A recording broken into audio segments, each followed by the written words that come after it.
Yes please. तो आप सबको ख्याल होगा, हम जो आर्टिकल स्ट्रेट लाइन में लास्ट टाइम पढ़ रहे थे, उस आर्टिकल का नाम क्या है? उस आर्टिकल का नाम है फैमिली ऑफ लाइंस। जी, अब ये फैमिली ऑफ लाइंस बहुत ही इंपॉर्टेंट टॉपिक है। मतलब वही क्वेश्चन आप विदाउट फैमिली ऑफ लाइन से भी कर सकते हैं और वही क्वेश्चन आप फैमिली ऑफ लाइंस के साथ भी कर सकते हैं बहुत आसानी से। तो हमें दोनों विजन आना चाहिए। अब फैमिली ऑफ लाइंस में मैंने आपको लास्ट टाइम टाइप 1 भी पढ़ाया है, टाइप 2 भी पढ़ाया है। मैं एक हल्का सा रिकैप कर देता हूं। टाइप 1 क्या था? फैमिली ऑफ लाइंस में टाइप 1 क्या था कि हमें दो स्ट्रेट लाइन की इक्वेशन गिवन थी।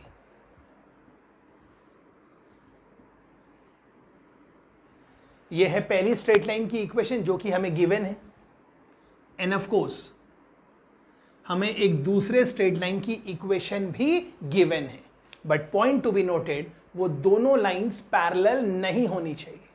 और आपको कैसे पता चलेगा दोनों लाइंस पैरेलल नहीं है? दोनों का स्लोप सेम नहीं है। मतलब -a1/b1 is not equal to -a2/b2। -a1/b1 कौन है? पहली लाइन का स्लोप। और -a2/b2 कौन सा है? दूसरी लाइन का स्लोप। सर क्यों? क्योंकि पहली लाइन का नाम है a1x + b1y + c1 = 0। I repeat, पहली लाइन की इक्वेशन क्या है? फर्स्ट लाइन की इक्वेशन क्या है?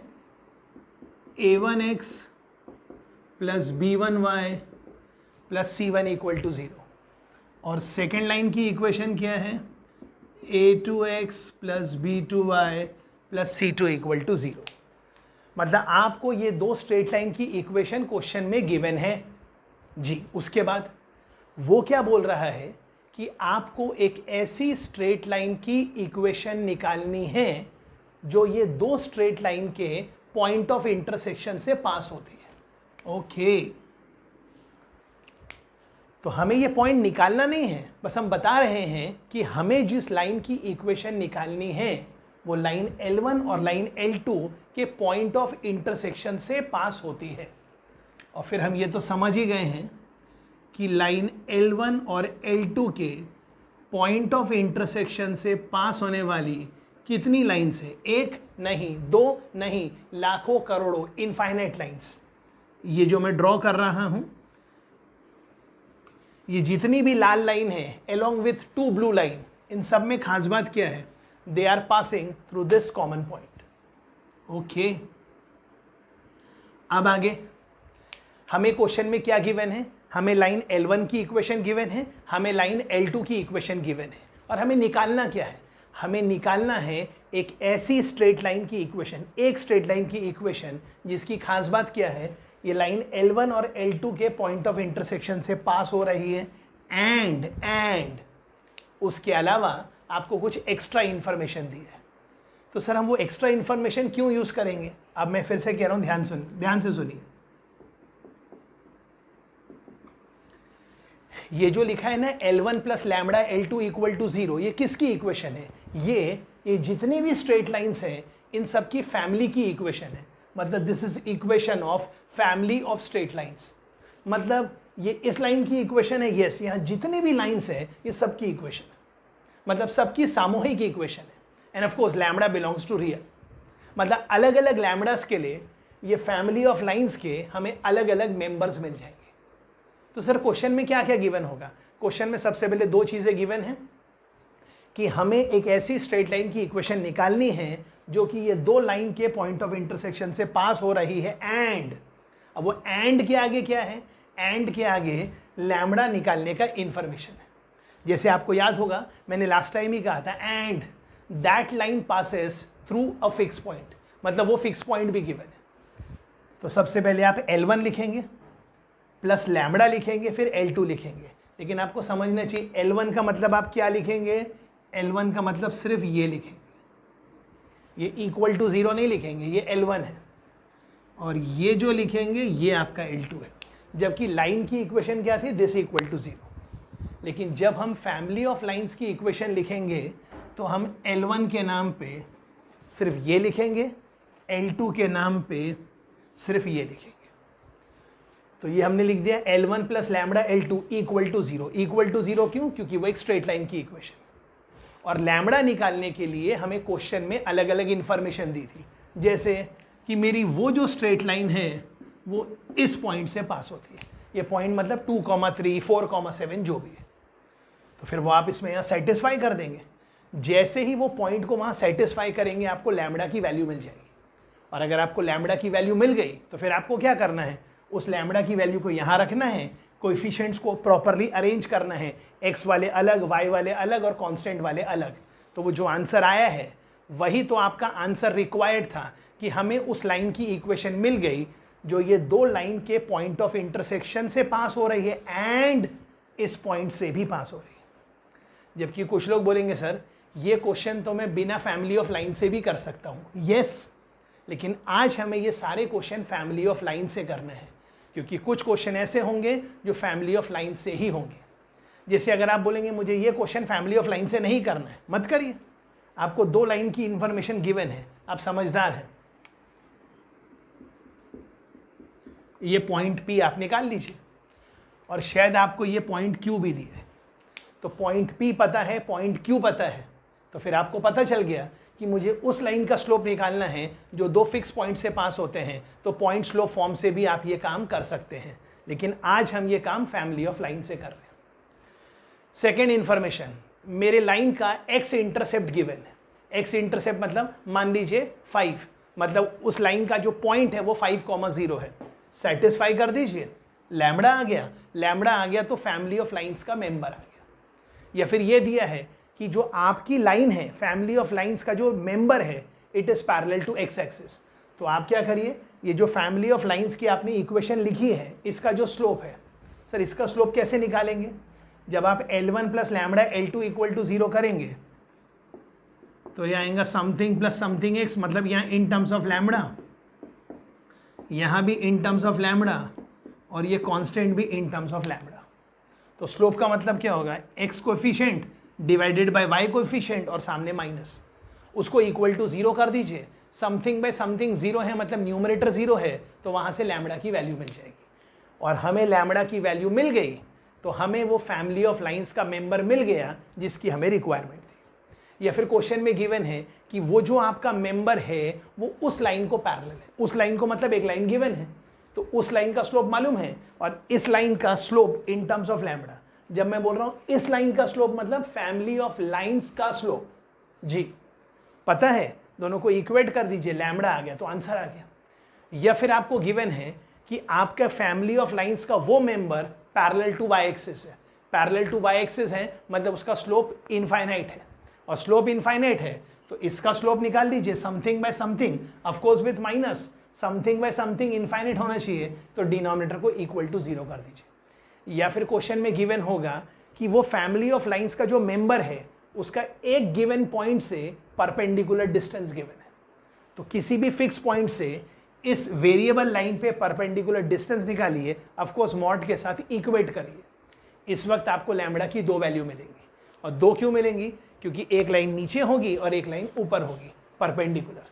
मतलब अगर ये वो पॉइंट है तो एक लाइन यहाँ है, ये डिस्टेंस मालूम है, एक लाइन यहाँ है, ये डिस्टेंस मालूम है। या फिर आपको दिया है कि ये फैमिली ऑफ लाइंस का जो मेंबर है it is concurrent with two lines, और ये मैंने लास्ट टाइम कहा था, if it is concurrent with two lines तो हम एक डिटर्मिनेंट बनाएंगे। डिटर्मिनेंट के फर्स्ट रो के फर्स्ट कॉलम में ये वाला कोएफिशिएंट आएगा x का, फर्स्ट रो के सेकंड कॉलम में ये वाला कोएफिशिएंट आएगा, और फर्स्ट रो के थर्ड कॉलम में ये वाला कोएफिशिएंट आएगा। और सेकंड रो और थर्ड रो में क्या होगा? सेकंड रो और थर्ड रो में वही होगा जैसा हमने इसके साथ किया। सेकंड रो में वो सेकंड लाइन के साथ, थर्ड रो में वो थर्ड लाइन के साथ, डिटर्मिनेंट इक्वल टू 0 कर देंगे, तो वहां से आपको लैम्बडा आ जाएगा। हो सकता है क्वाड्रेटिक इन लैम्बडा मिल जाए, तो वहां से भी आपको लैम्बडा की दो वैल्यूज मिल जाएगी। आई होप आपको टाइप 1 क्लियर है। और मैं स्ट्रेस क्यों कर रहा हूं फैमिली ऑफ लाइंस के टाइप 1 में? क्योंकि आज हम फैमिली ऑफ लाइंस पढ़ रहे हैं, कल को हम सर्कल पढ़ेंगे तो हम फैमिली ऑफ सर्कल्स पढ़ेंगे, कल को हम पैराबोला पढ़ेंगे तो किसी किसी क्वेश्चन में फैमिली ऑफ पैराबोलास का भी जिक्र होगा। तो ये सब आपको बैंग ऑन आना चाहिए, नहीं आने पर आप रिस्पॉन्स दे सकते हैं व्हाट्सएप पे। ओके, इसके बाद मैंने आपको टाइप 2 भी पढ़ाया था। इनफैक्ट मैंने आपको फैमिली ऑफ लाइंस के टाइप 2 के 2 क्वेश्चन भी कवर करवाए थे। अब वो क्वेश्चन क्या थे उसका भी आइडिया देता हूं आपको। और वो जो टाइप 2 था उसका नाम है कन्वर्स ऑफ टाइप 1। कन्वर्स मतलब टाइप 1 का उल्टा। यहां क्या था, यहां पे हमें 2 लाइंस गिवन थी टाइप 1 में, मतलब हमें पॉइंट ऑफ इंटरसेक्शन पता था। टाइप 2 में उल्टा होगा, हमें बताना होगा कि वो जो फैमिली ऑफ लाइंस है उसका पॉइंट ऑफ इंटरसेक्शन क्या है। और हिंट दूं, क्वेश्चन में ना आपको एक इंफॉर्मेशन गिवन थी। जैसे टाइप 2 के फर्स्ट क्वेश्चन में एक इंफॉर्मेशन गिवन थी ABC are in AP। ABC are in AP, तो ये इंफॉर्मेशन आ गया। मतलब यहां से पता चल गया C का नाम 2B - A है। और फिर आपको ये भी दिया था और ये पूछा था इनफैक्ट कि बताइए कि वो जो वेरिएबल लाइन है, मतलब वो जो फैमिली ऑफ लाइन्स है, वो कौन से पॉइंट ऑफ इंटरसेक्शन से पास हो रहे हैं। तो वेरिएबल नाम लाइन का नाम था AX + BY और यहाँ लिखना था C = 0 और C के बदले फिर हमने ये लिख दिया। फिर आपको याद होगा, फिर हमने ना जितने भी टर्म्स हैं उनको गैदर कर लिया था, A वाले B वाले, और फिर ओवरऑल इक्वेशन को या तो A से या तो B से डिवाइड कर दिया था। और उस टॉपिक को किस नज़र से देखा था, L1 + लैम्बडा L2। L1 भी मालूम है, लैम्बडा भी मालूम है, L2 भी मालूम है। L1 L2 को सॉल्व कर लो तो फट से वो पॉइंट आ गया जहां से वो फैमिली ऑफ लाइंस पास होंगी। और क्वेश्चन में वो word family of lines use नहीं करेगा, वो वर्ड यूज करेगा variable line. I repeat my words, variable line. तो आज के बाद आपने कभी भी सुना वेरिएबल लाइंस तो आपके दिमाग में झटका लगना चाहिए कि आगे वाला फैमिली ऑफ लाइंस की बात कर रहा है। ये सब सिर्फ रिकैप हुआ जो पिछले बार फैमिली ऑफ लाइंस में हुआ था। इतना ही नहीं, पिछले बार ये पढ़ाने के बाद मैंने व्हाट्सएप ग्रुप में आपको 2 बहुत बढ़िया क्वेश्चन भेजे थे। इनफैक्ट एक स्टूडेंट ने पूछा था और मैंने उसका विद सॉल्यूशन आपको भेजा था। तो आपको सिर्फ ये वीडियोस देखने से काम नहीं चलेगा। जिस दिन जो लेक्चर आया उसी लेक्चर के तुरंत बाद हमारे व्हाट्सएप ग्रुप में कुछ क्वेश्चन और उसके सॉल्यूशन भी आ रहे हैं, आपको उनको भी देखना है। जैसे अगर आपने बहुत ध्यान से देखा होगा तो इसके बाद एक फैमिली ऑफ लाइंस का क्वेश्चन आया था। अगर आप रिकॉल कर रहे हैं और ग्रुप में हैं तो क्वेश्चन में ना आपको एक लाइन L1 गिवन है, ग्रुप में जाके देख लीजिए। एक लाइन L1 की इक्वेशन गिवन है और एक लाइन L2 की भी इक्वेशन गिवन है। अच्छा, मतलब क्या क्या गिवन है सर? आपको लाइन L1 की इक्वेशन गिवन है और लाइन L2 की भी इक्वेशन गिवन है।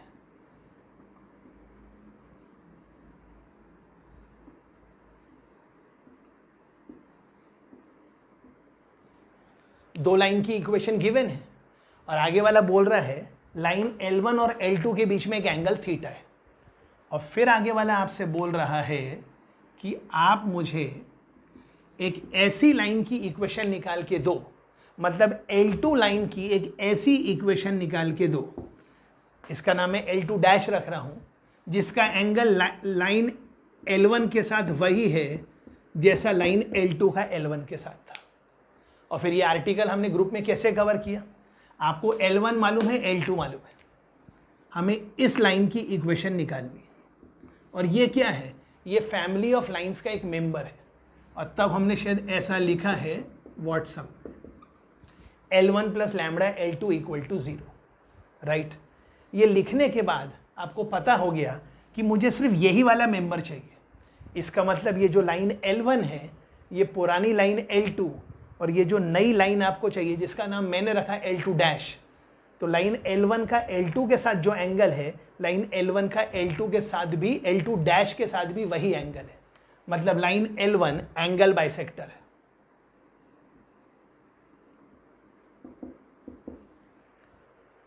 तो फिर हमने क्या किया, यहां पर एक पॉइंट P लिखा, x1 y1, इस पॉइंट से इस लाइन का परपेंडिकुलर डिस्टेंस और इस पॉइंट से इस लाइन का परपेंडिकुलर डिस्टेंस, दोनों को इक्वेट कर दी।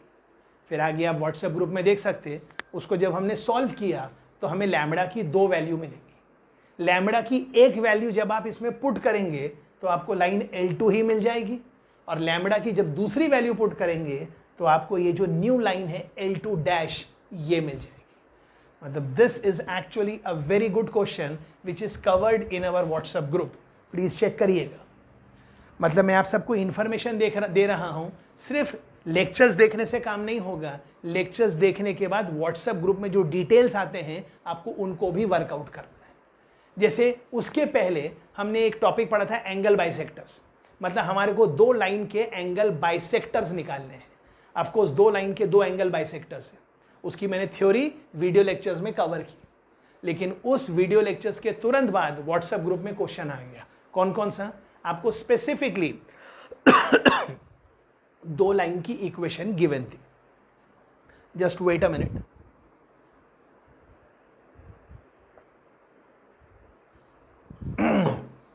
यस, आपको दो स्ट्रेट लाइन की इक्वेशन गिवन थी और आगे वाले ने पूछा था कि मुझे ये दो लाइन के दो एंगल बाइसेक्टर्स निकाल के दो, वो भी व्हाट्सएप ग्रुप में है। उसके बाद ये दो लाइंस गिवन है तो इनका ओरिजिन कंटेनिंग एंगल बाइसेक्टर निकालो, not origin containing angle bisector निकालो।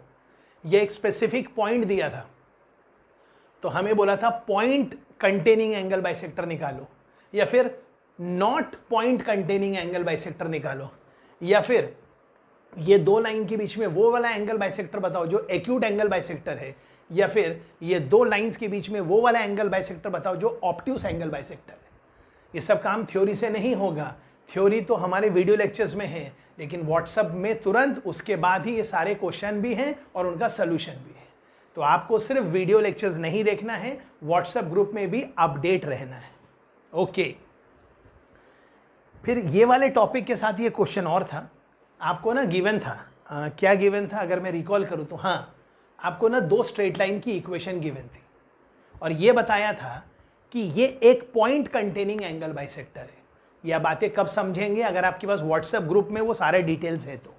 आपको दो लाइंस की इक्वेशन गिवन थी, एक पॉइंट गिवन था और यहां तक कि ये भी गिवन था कि ये वाली लाइन मतलब एंगल बाइसेक्टर है which is point containing angle bisector. फिर हमने वहां क्या किया? हमने दो स्ट्रेट लाइन के दो एंगल बाइसेक्टर्स लिखे, एक को प्लस से खोला, मतलब दो मॉड थे, दोनों मॉड को सेम साइन से खोला, मतलब दोनों प्लस प्लस या दोनों माइनस माइनस, मतलब अल्टीमेटली प्लस, उससे एक एंगल बाइसेक्टर आ गया। एक मॉड को प्लस से, एक को माइनस से, या एक को माइनस से एक को प्लस से, मतलब ओवरऑल माइनस आ गया। तो हमें पता चला कि वो जो एंगल बाइसेक्टर हमें दिया है पॉइंट कंटेनिंग, वो नेगेटिव से खोल रहा है, और अगर वो नेगेटिव से खोल रहा है तो एक केस था ये वाला मॉड नेगेटिव है तो ये वाला मॉड पॉजिटिव है, या ये वाला मॉड पॉजिटिव है तो ये वाला मॉड नेगेटिव है। तो वहां से हमारे को बी की वैल्यूज निकालना था, जो कि हमने बी की रेंज निकाली थी। अगर आपने स्ट्रेट लाइन के टॉपिक में ये सारे चीजें व्हाट्सएप ग्रुप में नहीं देखे तो आपका आइडिया क्लियर नहीं होगा। इसलिए मैं रिक्वेस्ट करूंगा, सिर्फ वीडियो लेक्चर्स देखने से काम नहीं होगा, आपको व्हाट्सएप ग्रुप में उस वीडियो लेक्चर्स के तुरंत बाद जो क्वेश्चन आ रहे हैं जो बहुत आसान है विद सॉल्यूशन आपको समझ में आएंगे, और नहीं आने पर आपको तुरंत उसी दिन मुझे फोन करना है जी। अब आगे सुनिएगा। अब फैमिली ऑफ लाइंस में टाइप 2 को लेके एक क्वेश्चन और लिखिएगा। मैं क्वेश्चन बोलूंगा फिर मैं समझाऊंगा भी, अब डायरेक्ट क्वेश्चन लिखा रहा हूं। इफ द एल्जेब्रिक सम, क्या बोला सर? इफ द एल्जेब्रिक सम। अब ये एल्जेब्रिक सम का क्या मतलब है? अभी ब्रैकेट में उसके ऊपर या बाजू में कहीं तो भी लिख दीजिए नो मॉड, मतलब विदाउट मॉड्यूलस। क्यों मैं बताऊंगा। लिखेंगे if the algebraic sum of the three perpendiculars from three non collinear points, from three non collinear points, और ये पॉइंट्स गिवन है। तो क्वेश्चन क्या चल रहा है? If the algebraic sum of the three perpendiculars from the three non collinear points x1 y1 x2 y2 x3 y3 on a variable line, जैसे ही वर्ड आया वेरिएबल लाइन दिमाग में घंटी बज जानी चाहिए, family of lines, on a variable line. और वेरिएबल लाइन की इक्वेशन क्या गिवन है? On a variable line ax plus b y plus c equal to 0, और आगे लिखा है वैनिशेस। वैनिशेस का मतलब है ब्रैकेट में 0। Then prove that the variable line passes through a fix point. जी, आप चाहो तो क्वेश्चन समझने के लिए वीडियो को दोबारा से देख लीजिए, यहां तक क्या गिवन है, मतलब क्वेश्चन में क्या गिवन है, इस पॉइंट का इस लाइन से जो परपेंडिकुलर डिस्टेंस है प्लस इस पॉइंट का इस लाइन से जो परपेंडिकुलर डिस्टेंस है प्लस इस पॉइंट का इस लाइन से जो परपेंडिकुलर डिस्टेंस है, उसका सम 0 है। पर वो सम है कि एल्जेब्रिक सम है? एल्जेब्रिक सम का मतलब है जब हम डिस्टेंस लेते हैं तो हमेशा हम मॉड लगा के लेते हैं। हमें सम लेना है लेकिन डिस्टेंसेस में मॉड नहीं लगाना है। सर ये हमें कैसे पता चला? क्योंकि क्वेश्चन में लिखा है if the sum of the algebraic, या गिवन था if the algebraic sum of the 3 perpendiculars. तो आप क्या करेंगे, इस पॉइंट का इस लाइन से परपेंडिकुलर डिस्टेंस निकालेंगे। एंड आई होप आपको याद है perpendicular distance from a point to a line, याद है ना जी। तो इस पॉइंट का इस लाइन से, इस पॉइंट का इस लाइन से जो परपेंडिकुलर डिस्टेंस होगा उसका फॉर्मूला क्या होगा, ax1 plus by1 plus c upon under root of a square plus b square. यहां मॉड नहीं लगाना है, जबकि परपेंडिकुलर डिस्टेंस में यहां मॉड होता है, प्लस इस पॉइंट का इस लाइन से परपेंडिकुलर डिस्टेंस, मतलब ax2 plus by2 plus c upon under root of a square plus b square. I hope आप समझ में आ रहा है। प्लस इस पॉइंट का इस लाइन से परपेंडिकुलर डिस्टेंस,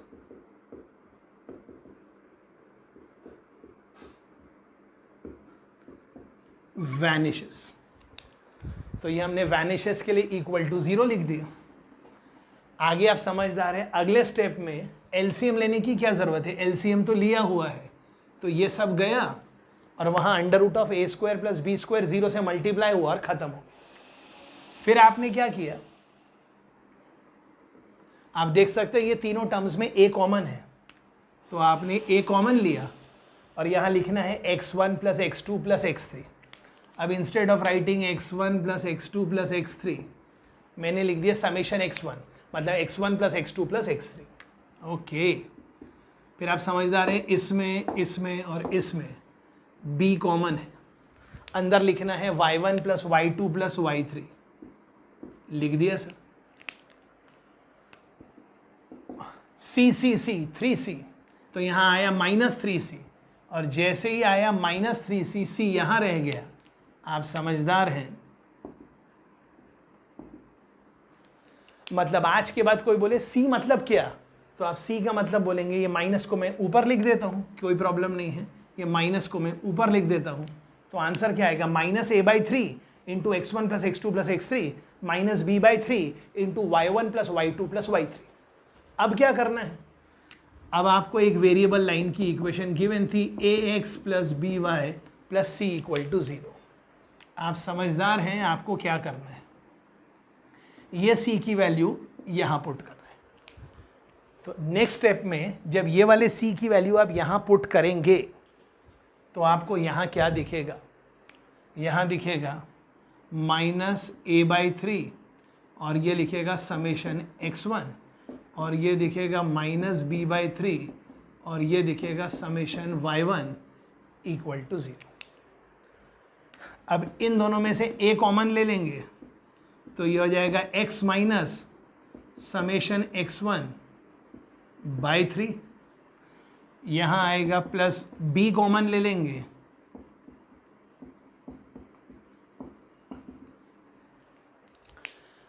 अब इस ओवरऑल इक्वेशन को या तो a से या तो b से डिवाइड कर दीजिए। मैंने a से डिवाइड किया, और ये लाइन आपको कैसे दिख रही है, ये आपको दिख रहा है जैसे L1 लिखा है, ये लिखा है लैम्बडा और ये लिखा है L2।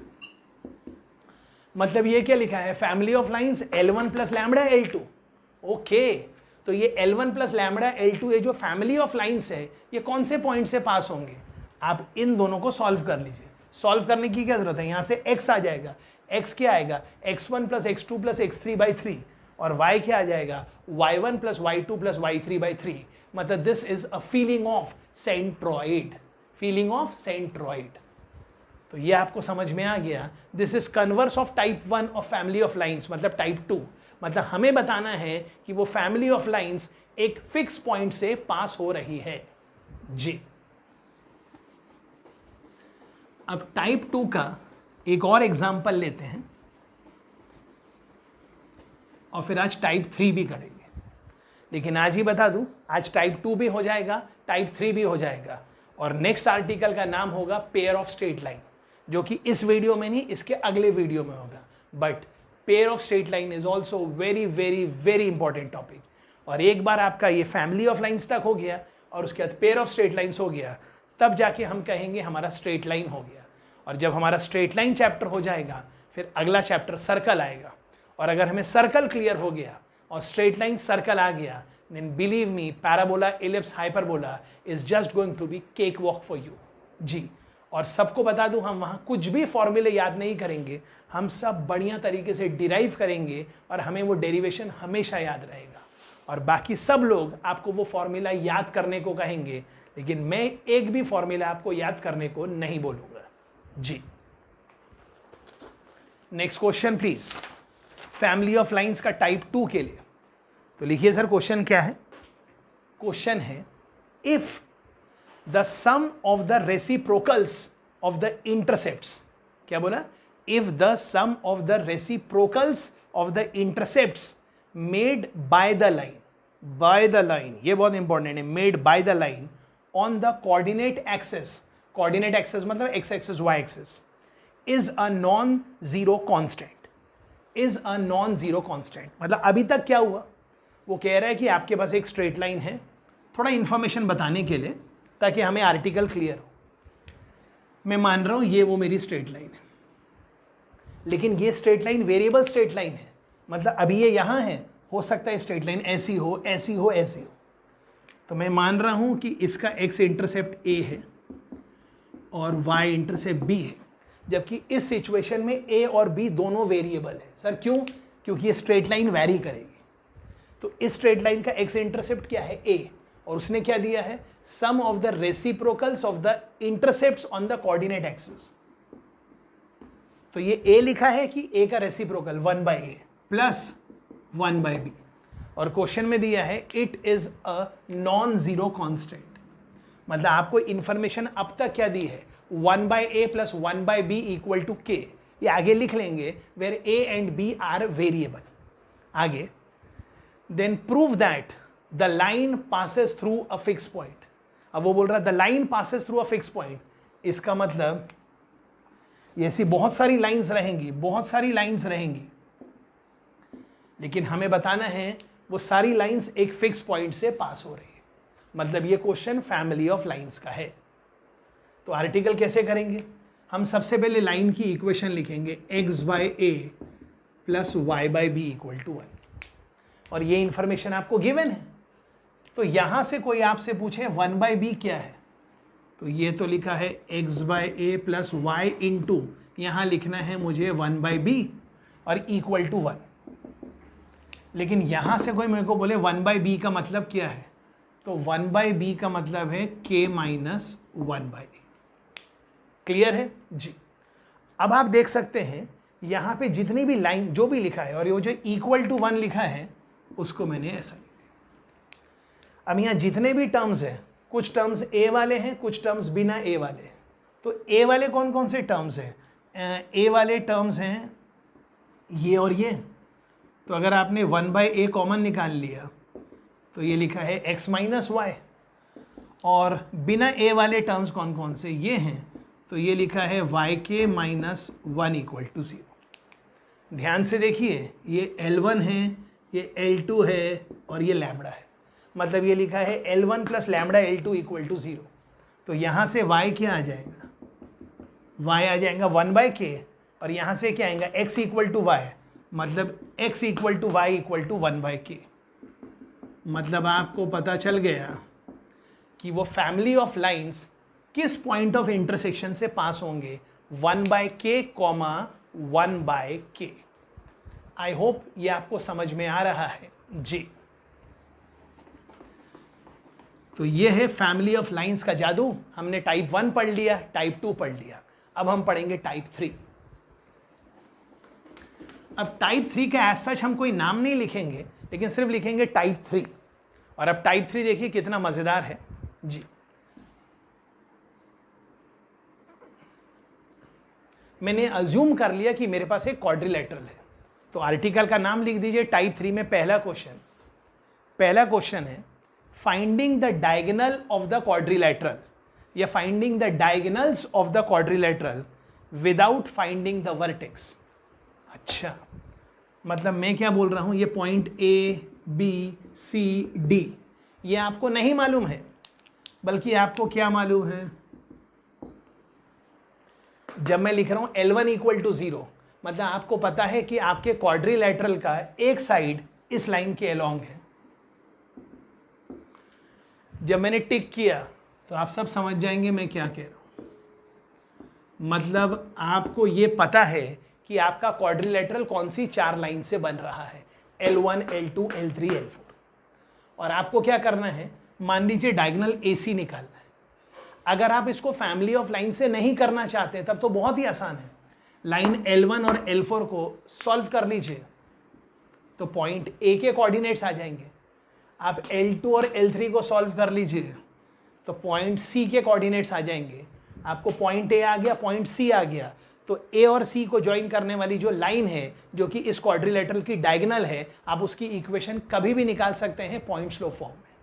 लेकिन हमें यह काम करना है विदाउट फाइंडिंग द वर्टेक्स।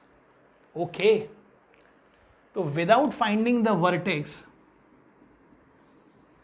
अगर आपको यह काम करना है और आपको डायगोनल AC निकालना है, तो आप देख सकते हैं कि पॉइंट A पे L1 और L4 इंटरसेक्ट हो रहे हैं। मतलब ये हमने क्या लिखा है, L1 plus lambda L4 equal to 0। ये किसकी इक्वेशन है, ये L1 और L4 के पॉइंट ऑफ इंटरसेक्शन से पास होने वाली लाखों करोड़ों लाइंस की इक्वेशन है, मतलब फैमिली ऑफ लाइंस की इक्वेशन, राइट। उसी तरीके से अब ये, अच्छा ये तो आ गया, उस तरीके से नहीं, आपको ये आ गया, मतलब ये एक फैमिली ऑफ लाइंस की इक्वेशन है। तो आप ये नहीं कह सकते ये लाइन L2 और L3 के साथ कॉनकरेंट है। क्या है, कॉनकरेंट। और अगर कॉनकरेंट है तो मैंने आपको लास्ट टाइम भी बताया था, थोड़ी देर बाद प्रूफ भी कर देता हूं। यहां सबसे पहले क्या लिखेंगे, L1 प्लस लैम्बडा L4 में x का कोएफिशिएंट, ऑफ कोर्स जो कि इन टर्म्स ऑफ लैम्बडा है। समझने के लिए मान लीजिए L1 में लिखा है 2x और L4 में लिखा है 3x, तो 2x का 2 और 3x का 3, तो यहां आएगा 2 + 3 लैम्बडा। समझ में आ गया। अकॉर्डिंगली यहां से y का कोएफिशिएंट, अकॉर्डिंगली यहां से कांस्टेंट का कोएफिशिएंट, ये आ गया कहां से, L1 plus lambda L4 equal to 0 से। और ये वाली जो लाइन है it is concurrent with L2 and L3, तो यहां पे क्या आएगा, L2 लाइन का मतलब A2x का A2, B2y का B2 और C2 एंड अकॉर्डिंगली। और जब आप इस डिटर्मिनेंट को इक्वल टू 0 करेंगे तो यहां से किसकी वैल्यू मिल जाएगी, लैम्बडा। और जब आपको लैम्बडा की वैल्यू मिल गई तो वो यहां पुट कर दीजिए, आपको फटाफट डायगोनल AC की इक्वेशन मिल गई। मतलब हमने वर्टेक्स A निकाला नहीं, वर्टेक्स C निकाला नहीं, लेकिन फिर भी हमें डायगोनल AC की इक्वेशन मिल गई। उसी तरह कोई आपको बोले डायगोनल BD की इक्वेशन निकालना है, तो आप क्या करेंगे, जैसे मैंने L1 प्लस लैम्बडा L4 किया, तो आप L1 प्लस लैम्बडा L2 करेंगे और कॉन्करेंट विद L3 L4, मतलब यहाँ पे L3 के कोएफिशिएंट्स और यहाँ पे L4 के कोएफिशिएंट, और डिटर्मिनेंट को इक्वल टू 0 करेंगे, मतलब कॉन्करेंट करेंगे। तो कॉन्करेंसी में क्या होता है, अगर 3 लाइन कॉन्करेंट है, 3 लाइन में से एक लाइन फैमिली ऑफ लाइंस भी है, तो 3 लाइन कॉन्करेंट है तो डिटर्मिनेंट इक्वल टू 0। यहाँ पे पहली लाइन का x का कोएफिशिएंट, यहाँ पहली लाइन का y का कोएफिशिएंट और यहाँ पहली लाइन का constant, accordingly second line, third line. जबकि अगर मैं आपसे ट्राइंगल का एरिया निकालने बोलता, जो कि ये 3 पॉइंट से पास हो रहा है ट्राइंगल के, तो आप यहाँ लिखते x का कोएफिशिएंट, यहाँ आप लिखते y का कोएफिशिएंट और यहाँ आप लिखते 1। फिर सेकेंड लाइन का x का कोएफिशिएंट, y का कोएफिशिएंट 1, x का कोएफिशिएंट, y का कोएफिशिएंट 1, और आप उसको इक्वल टू 0 नहीं करते, सिर्फ उसको 1/2 से मल्टीप्लाई करते और आंसर निकालते, तो ट्राइंगल का एरिया आता। हाँ, अगर वो तीनों पॉइंट कोलिनियर होते तो यहाँ 1/2 लिखते और फिर इक्वल टू 0 करते और 1/2 वहां चले जाता तो ये डिटर्मिनेंट इक्वल टू 0 हो जाता। मतलब 3 पॉइंट्स कॉन्करेंट हैं, उसके लिए डिटर्मिनेंट में यहां 1 1 1 नहीं आएगा, लेकिन 3 पॉइंट अगर कोलिनियर है तो उनसे बनने वाले ट्राइंगल का एरिया 0 है, तो 1/2 तो यहां से चला गया, लेकिन यहां 1 1 1 आएगा। यहां पे यहां पे यहां पे यहां पे यहां पे यहां पे आपके लाइंस के x और y कोएफिशिएंट्स आएंगे। मैं आशा कर रहा हूं आपको ये क्लियर हो रहा है। ओके, अब टाइप 3 में यही हम अज्यूम करते हैं कि मान लीजिए ये पैरेललोग्राम है, तो यहां तो बहुत ही आसान है, तो लिख देंगे if this is a parallelogram. दिख नहीं रहा है तो अगर आपको डायगोनल AC की इक्वेशन निकालना है,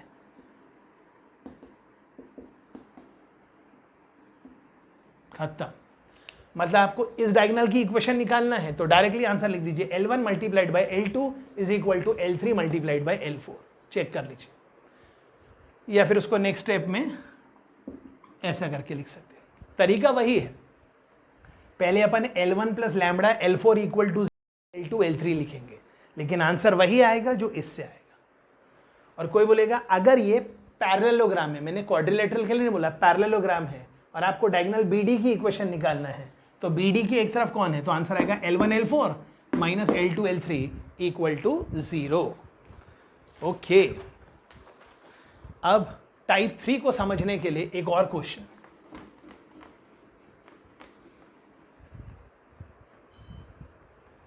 finding the orthocentre of the triangle, मतलब आप मेरी बात अभी समझ जाएंगे मैं क्या कह रहा हूं।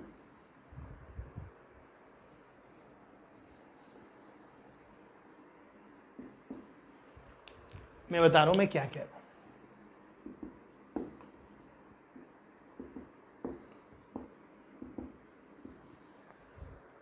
हमें ट्राइंगल के ये 3 वर्टाइसेस नहीं पता है, बल्कि हमें ये पता है ये ट्राइंगल को फॉर्म करने के लिए एक लाइन L1 है, एक L2 है और एक L3 है। और मुझे इस ट्राइंगल का क्या निकालना है, मुझे इस ट्राइंगल का निकालना है ऑर्थो सेंटर, मतलब कॉन्करेंसी ऑफ परपेंडिकुलर बाइसेक्टर। एक तरीका तो ये हो सकता है, आपको ये लाइन मालूम है, ये लाइन मालूम है, तो दोनों को सॉल्व करके ये पॉइंट निकाल लीजिए, इन दोनों को सॉल्व करके ये पॉइंट निकाल लीजिए, इसको और इसको सॉल्व करके ये पॉइंट निकाल लीजिए, ये पॉइंट। और वैसे भी आपको इस लाइन का स्लोप मालूम है, अगर आपको ये पॉइंट भी आ गया तो ये पॉइंट मालूम है और इसका स्लोप मालूम है, तो टॉपिक का नाम है ऑर्थो सेंटर, मतलब परपेंडिकुलर बाइसेक्टर। पॉइंट मालूम है, इसका स्लोप मालूम है, तो इसका स्लोप मालूम है, मतलब आपको ये वाला एल्टीट्यूड आ गया, उसी तरह ये वाला एल्टीट्यूड आ गया, दोनों को सॉल्व कर लेंगे तो ऑर्थो सेंटर आ गया। पर मुझे ये काम करना है फैमिली ऑफ लाइन से, तो हम कैसे करेंगे? पॉइंट ए पे देखिए, पॉइंट ए पे आपने फैमिली ऑफ लाइंस की इक्वेशन लिखी L1 plus lambda L2 equal to 0, जबकि हमें पॉइंट ए निकाला नहीं। ओके, इसको अगर ध्यान से देखेंगे तो आप इस लाइन का स्लोप निकाल लेंगे, मान लीजिए उसका नाम m है इन टर्म्स ऑफ लैम्बडा। ये समझना किसको आएगा, जैसे फॉर एग्जांपल ये जो लाइन L1 है, मैं फिर से वही एग्जांपल लिख रहा हूँ, 2x और यहाँ L2 में लिखा है 3x, तो फिर L1 प्लस लैम्बडा L2 में x का कोएफिशिएंट क्या हो जाएगा, 2 प्लस 3 लैम्बडा, अकॉर्डिंगली y का कोएफिशिएंट अकॉर्डिंगली कांस्टेंट। तो इस फैमिली ऑफ लाइंस का स्लोप क्या होगा, x का कोएफिशिएंट डिवाइडेड बाय y का कोएफिशिएंट और उसके आगे माइनस चिपकाना है, ये स्लोप आ गया m in terms of lambda. उसी तरह अगर मैं लिख रहा हूं m ऑफ L3 मतलब slope of line L3, line L3 तो मालूम है, उसका स्लोप मालूम है, मतलब ये लिखा है m1 m2 equal to -1, m1 मतलब ये m और m2 मतलब m of L3 equal to -1 करेंगे तो फट से लैम्बडा आ जाएगा। लैम्बडा आ गया तो शायद आपको ये परपेंडिकुलर बाइसेक्टर की इक्वेशन आ जाएगी। परपेंडिकुलर बाइसेक्टर तो नहीं बोलना चाहिए, सॉरी, हमने इसको बोलना चाहिए एल्टीट्यूड, सॉरी, परपेंडिकुलर बाइसेक्टर नहीं, परपेंडिकुलर बाइसेक्टर तो सरकम सेंटर हो जाएगा, एल्टीट्यूड थ्रू ए, जबकि हमने ए निकाला नहीं पर हमें एल्टीट्यूड थ्रू ए मिल गया। बिल्कुल उसी तरह आपको एल्टीट्यूड थ्रू बी भी निकल जाएगा और दोनों को सॉल्व कर लेंगे तो आपको ऑर्थो सेंटर मिल जाएगा। एंड ऑर्थो सेंटर मतलब क्या? Concurrency of altitudes. It is not perpendicular bisector, वो स्लिप ऑफ टंग था, it is concurrency of perpendiculars. I hope ये भी क्लियर है जी। इसी को समझाने के लिए एक पॉइंट और बताता हूं जो कि फैमिली ऑफ लाइंस पर ही बेस्ड है। सब लोग ध्यान से सुनिएगा। ये जो टॉपिक बता रहा हूं ये आपको डीपीपीपी में मिलेगा जी। क्या बोल रहे सर? आपको ट्राइंगल में ए का वर्टेक्स गिवन है, बी वर्टेक्स नहीं गिवन है और सी वर्टेक्स भी नहीं गिवन है। ओके, लेकिन आपको क्या गिवन है? आपको ये मालूम है, राइट? यहां से ना आपको पॉइंट सी से पास होने वाली परपेंडिकुलर बाइसेक्टर की इक्वेशन गिवन है, मतलब ये वाले लाइन की इक्वेशन गिवन है। इसको मैं बोल देता हूं L1, ये गिवन है। ओके, बिल्कुल उसी तरीके से आप मेरी बात समझ जाएंगे। मतलब लाइन L1 क्या है? This is perpendicular bisector through B, और L1 क्या है? Perpendicular bisector through C, and L2 क्या है? Perpendicular bisector through B। नाम कुछ भी कर दीजिए, B के लिए L1 कर दीजिए, इसके लिए L2 कर दीजिए। हाँ, तो करना क्या है? आपको पॉइंट A गिवन है, गिवन है। Perpendicular bisector through L1 given है, गिवन है। परपेंडिकुलर बाइसेक्टर थ्रू C की इक्वेशन गिवन है, गिवन है। करना क्या है? BC लाइन की इक्वेशन निकालना। एक तरीका है जो कि आप बिना फैमिली ऑफ लाइन से करेंगे तो थोड़ा बड़ा हो सकता है, लेकिन यहां पे हमारे को फैमिली ऑफ लाइंस नहीं, एक मिरर इमेज का कॉन्सेप्ट यूज करना है। एक तरीका तो लोग क्या बोलेंगे, हमें पॉइंट ए मालूम है, मालूम है, हमें ये लाल वाली लाइन का स्लोप मालूम है, तो हमें ये नीली वाली लाइन का भी स्लोप मालूम है। जब हमें नीली वाली लाइन का स्लोप मालूम है, क्योंकि दोनों परपेंडिकुलर है, और पॉइंट मालूम है, तो इस लाइन की इक्वेशन मालूम है। जब ये लाइन मालूम है और ये लाइन मालूम है, तो मिड पॉइंट मालूम है। मिड पॉइंट मालूम है तो फिर ये मालूम है। जैसा हमने यहां किया वैसा हमने यहां किया, तो BC लाइन की इक्वेशन आ गई। This is a very long process. Short process पता क्या होगा? आपको समझना पड़ेगा कि अगर ये परपेंडिकुलर बाइसेक्टर है तो आपको पॉइंट A का मिरर इमेज निकालना है अबाउट दिस लाइन, और क्योंकि ये मिड पॉइंट और ये परपेंडिकुलर है, तो आपको पॉइंट A मालूम है, मालूम है, परपेंडिकुलर बाइसेक्टर की इक्वेशन मालूम है, मालूम है, तो इस पॉइंट का mirror image about this line आपको खट से पॉइंट B के कोऑर्डिनेट्स आ जाएंगे। बिल्कुल उसी तरह पॉइंट A का इस लाइन के अबाउट जब आप मिरर इमेज निकालेंगे तो आपको पॉइंट C के कोऑर्डिनेट्स मिल जाएंगे। B आ गया, C आ गया, तो BC लाइन की इक्वेशन आ गई। एंड आई होप आपको मिरर इमेज का फॉर्मूला मालूम है। इसका नाम अगर x1 y1 है थोड़ी देर के लिए, और इसको हमने थोड़ी देर के लिए x2 y2 बोला, तो फॉर्मूला याद है ना? x2 minus x1 upon a। a मतलब इसका ax plus by plus c का, x2 minus x1 by a equal to y2 minus y1 by b is equal to minus 2 times ax1 plus by1 plus c upon बिना under root के a square plus b square. उसी तरह ये निकाल लेंगे। जब ये आ गया, ये आ गया, तो BC लाइन की इक्वेशन आ गई। This is all for the day for family of lines and straight line. Next video lecture के टॉपिक का नाम होगा pair of straight lines. Right.